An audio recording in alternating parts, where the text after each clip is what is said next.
Welcome back to another technical deep dive here in the debug zone. Today we're tackling a big question and breaking it down with insights from other users. Hopefully this clears up some misconceptions and helps you get the answer you need. So buckle up, stay a little curious, and let's jump right in.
And that's a wrap.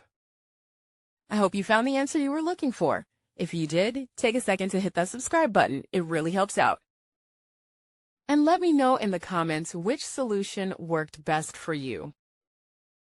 See you next time in the debug zone.